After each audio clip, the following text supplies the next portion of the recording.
शांति अपने दो बेटों अर्नव और आरुष के साथ शांति से जीवन बिता रही थी।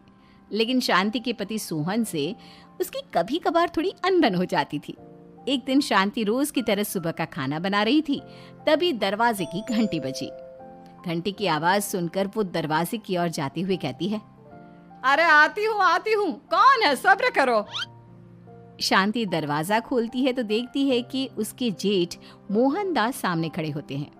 वो सक पकाकर अपना घूंघट करती है और पैर छूकर कहती है, आइए आइए जेठ जी। कैसी हो शांति? जी मैं तो बिल्कुल ठीक हूँ, सब आपकी मेहरबानी है भाई साहब। शांति और मोहनदास की बातें सुनकर शांति का पति सोहन और उसके दोनों बेटे बाहर आ जाते हैं। अरे भैया राम राम, कैसे हो आप? राम राम भाई। अरे शांति, ऐसे खड़ी खड़ी क्या देख रही हो? चाय कॉफी कुछ लेकर आओ, भैया आए हैं। शांति तेजी से रसोई की ओर आगे बढ़ती हुई कहती है, अरे मेरी माँ, गेट खोलने के चक्कर में मेरे तो चावल ही जल गए। वो दौड़ी दौड़ी रसोई में जाती है और देखती है कि सारे चावल जल गए हैं। वो दोबारा चावल बनाने में लग जाती है। इतने में सोहन आवाज लगाता है, अरे शांति, तुम्हारे चावल का रोना खत्म हो गया हो तो चाय ले आओ। जी लाती हूँ अभी। शांति जल्दी जल्दी चाय बनाती है और मोहनदास को चाय देती है। सब एक दूसरे की खैर खबर पूछते हुए चाय पीते हैं। चाय खत्म होती ही मोहनदास शांति की ओर देखते हुए मजाक में कहते हैं, शांति, अब तुम्हारी चाय में दम नहीं रहा, अब हमें चाय बनाने वाली बदलनी पड़ेगी। ये कैसे मुमकिन होगा जेठ जी, घर और बाहर का सारा काम मुझे ही करना पड़ता है और कभी कभी जल्दी जल्दी के चक्कर में काम बिगड़ जाते हैं, जैसे आज चावल जल गए। अरे इसी का तो हल लेकर आया हूँ। मैंने रिश्ता देखा है अर्नव और आरुष के लिए। दोनों लड़कियाँ बहुत सुंदर और सुशील हैं। अगर आप दोनों इजाज़त दें तो बात करूँ आगे। सोहन और शांति रिश्ते की बात सुनकर कहते हैं, अब ठीक है, बात चलाइए ना भैया, पर पहले लड़की के बारे में कुछ बताइए तो सही। हाँ हाँ भाई साहब, लड़की कैसी है, परिवार कैसा है, कहाँ के रहने वाले हैं? देखो, परिवार तो बहुत अच्छा है, पर वे दोनों लोग बहुत गरीब हैं। दहेज में कुछ मिलेगा नहीं। अरे हमें दहेज में कुछ चाहिए भी नहीं, बस लड़की संस्कारी होनी चाहिए। एक लड़की तो पढ़ी लिखी है और शहर की रहने वाली है, पर दूसरी अपनी गरीबी की वजह से पढ़ न सकी और गांव में रहती है। लेकिन दोनों है बहुत खूबसूरत। अगर तुम सबको देखते ही पसंद ना आ जाए तो मेरा नाम बदल देना। हाँ, पर तो हम आंखें मूंद कर भरोसा कर सकते हैं भैया। आप आगे बात चलाइए, हम शादी करने को तैयार हैं। कुछ ही दिन में अर्नव और आरुष की शादी हो जाती है। आरुष की शादी अनपढ़ लड़की मंजरी से हो जाती है, जो कि बहुत भोली भी होती है, और अर्नव की शादी पढ़ी लिखी लड़की तनुजा से हो जाती है, जो कि घमंडी और चालू होती है।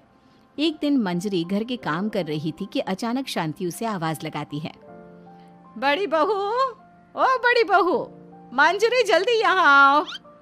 मंजरी जल्दी जल्दी शांति के पास जाती है।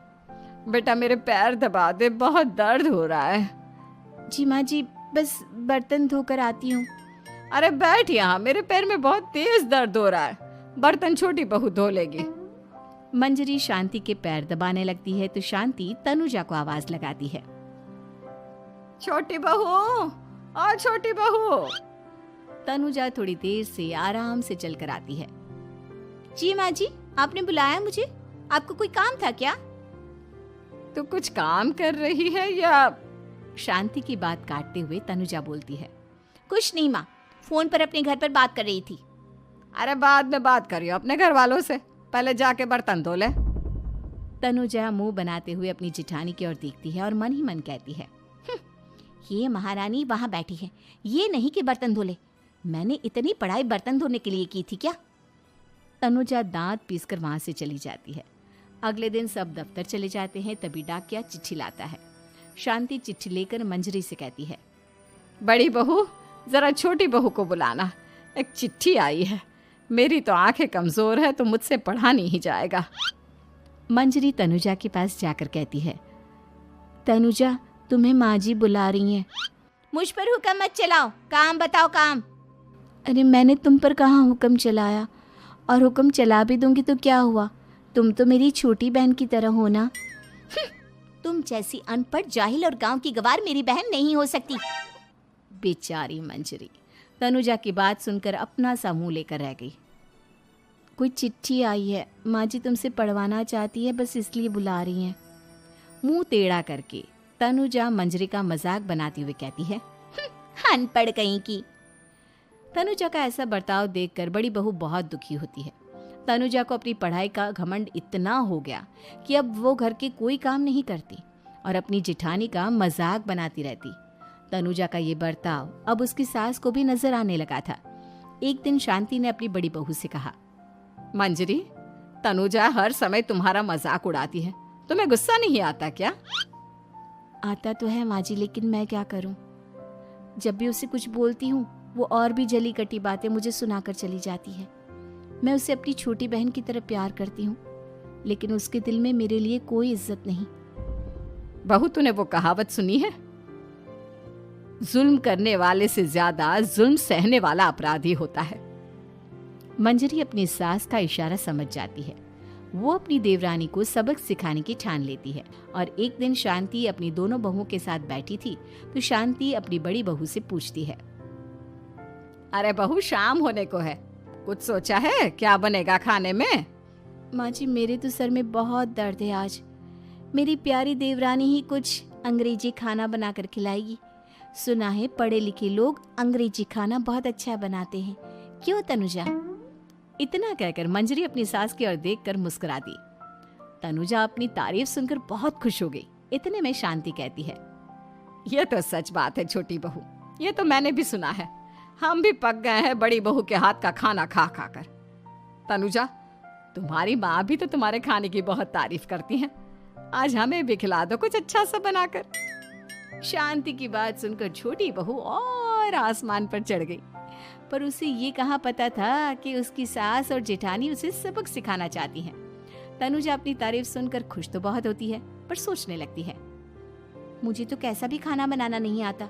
अब मैं क्या करूंगी? अगर मैंने इनको सच बता दिया तो मेरी सारी इज्जत मिट्टी में मिल जाएगी। अरे छोटी बहू, क्या सोच रही हो? खिलाओगी ना अपने हाथ का अंग्रेजी खाना? छोटी बहू हाँ में सर हिला देती है। अचानक से उसके दिमाग में एक आइडिया आता है। मैं इंटरनेट से देखकर कुछ बना लेती हूँ, मेरी वाहवाही पूरे घर में हो जाएगी। मुझे कौन सा रोज रोज बनाना है। माँ जी, आज आप सबको ऐसा खाना खिलाऊंगी, ऐसा खाना खिलाऊंगी कि... इतने में शांति छोटी बहू की टांग खींचते हुए कहती है कि पता नहीं कैसा खाना खिलाओगी। ए ऊपर वाले, हमारी रक्षा करना। इतना बोलकर शांति और मंजरी दोनों जोर जोर से हंसने लगते हैं। अब तनुजा रसोई घर में चली जाती है और खाने की तैयारी करने लगती है, पर उसे रसोई घर की चीज़ों के बारे में तो कुछ नहीं पता। जैसे तैसे सारी चीज़ें निकालती है और इंटरनेट पर देखकर खाना बनाती है। कुछ ही देर में सब लोग घर आ जाते हैं। अरे सुनते हो, आज का खाना हमारी छोटी बहू बना रही है। अरे वाह, आज तो फिर कुछ अंग्रेजी खाना खाने को मिलेगा। कुछ ही देर में खाना बन जाता है तो छोटी बहू सबका खाना लगा देती है। इतने में बड़ी बहू कहती है, क्या बात है देवरानी जी, आज तो बहुत अच्छी खुशबू आ रही है। ये बात तो सही कही बड़ी बहू तूने, खुशबू तो अच्छी है। ऐसी खुशबू तो मेरे खाने में भी नहीं आती। सब मिलकर छोटी बहू की बहुत तारीफ करते हैं और छोटी बहू 7वें आसमान पर बैठ जाती है। अब सभी खाना खाते हैं। जल्दी जल्दी दो, अब तो मुंह में पानी आ रहा है। हाँ हाँ, मुझसे भी नहीं रुका जा रहा। जैसे ही सोहन एक निवाला खाता है तो उसकी आंखों से पानी आने लगता है। ये देखकर शांति सोहन से पूछती है, क्या हुआ जी, खाना इतना अच्छा बना है कि आंखों से पानी आ गया? सोहन चुप रहता है और धीरे धीरे से खाना शुरू कर देता है। इतने में सोहन छोटी बहू से कहता है, बेटी तुम भी तो खाओ, तुम क्यों रुकी हो? खाना सच में बहुत अच्छा है। ये कहकर सोहन जोर से हंस देता है। फिर सब खाना खाने लगते हैं, लेकिन खाने में नमक और मिर्च तेज हो गई थी। तनुजा से कोई कुछ नहीं बोलता, बल्कि उसे भी खाने को कहते हैं। जैसे ही छोटी बहू खाना खाती है वो पानी पानी कहकर चिल्लाती है, पानी, इसमें तो पानी। ये खाना तो सच में इतना अच्छा बना है कि हमारे साथ साथ देवरानी जी भी इसके स्वाद को कभी नहीं भूल पाएंगी। सही कहा बहू। तनुजा को अपनी गलती का एहसास हुआ और उसने अपनी सास से कहा, माँ जी ये मेरी गलती नहीं है, इंटरनेट पर दिखाया था कि 4 चम्मच नमक और मिर्च डालने हैं। अब मंजरी को भी मौका मिल गया और उसने तनुजा पर तंज कसा। नाच न जाने आंगन टेढ़ा, हर जगह अपनी पढ़ाई दिखाती हो, दूसरों का मजाक उड़ाती हो। अब पता चला ना, हर चीज़ में पढ़ाई काम नहीं आती। और तुम तो शहर में रही हो, तुम्हें तो मुझसे भी अच्छा खाना बनाना आना चाहिए ना। बेटा, अगर तूने ठीक से सब सीखा होता तो आज तुझे शर्मिंदा नहीं होना पड़ता। बात शहर या गांव की नहीं होती। मंजरी गांव से आई है, लेकिन उसे घर का काम करना और खाना बनाना सब अच्छी तरह से आता है। तुम शहर में रही हो, तुमने ये सब क्यों नहीं सीखा? छोटी बहू सर नीचा कर सबसे माफ़ी मांगती है और बहुत शर्मिंदा होती है। दीदी मुझे माफ़ कर दो, मैंने आपको बहुत बुरा भला कहा, पर आपने मुझे हमेशा ही माफ़ किया। आज मुझे अपनी गलती का एहसास हो गया है। अब दोनों बहुएं मिलकर घर का काम करने लगी और एक दूसरे को अपने गुण बांटने लगी। मंजरी ने अपनी देवरानी को खाना बनाना और घर का काम करना सिखाया, वहीं तनुजा ने भी अपनी जिठानी को पढ़ना लिखना सिखाया। शांति और सोहन ऐसी बहु